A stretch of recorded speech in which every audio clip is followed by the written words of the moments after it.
KIMS icon హాస్పిటల్లో క్షతగాత్రులను మంత్రి వాసంశెట్టి సుభాష్ పరామర్శించారు. బాధితులకు అండగా ఉంటామని హామీ ఇచ్చారు.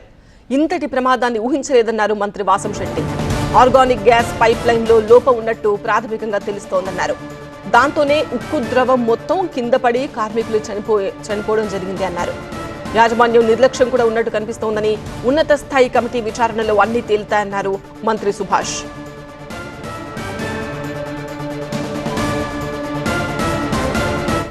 ఇది అన్ఎక్స్పెక్టెడ్గా జరిగిన విషయం. రెగ్యులర్ ప్రాసెస్లో అన్ఎక్స్పెక్టెడ్గా ఈ ఆర్గానిక్ గ్యాస్ పైప్ లైన్లో ఏదో చిన్న మిస్టేక్ జరిగి ఏదైతే ఈ లిక్విడ్ మెటల్ ఉంటుందో లిక్విడ్ మెటల్తో పాటు కొన్ని గ్యాసెస్ ఫామ్ అవుతూ ఉంటాయి ఆ ప్రక్రియలో.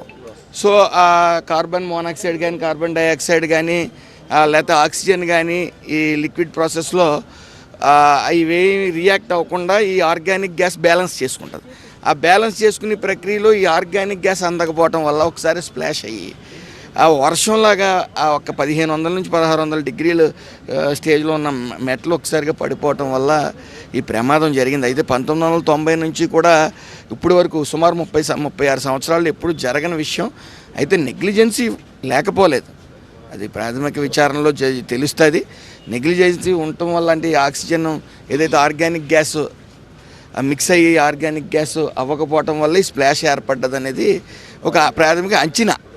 సో అందులో భాగంగా స్పాట్లో 8 మంది చనిపోవడం జరిగింది.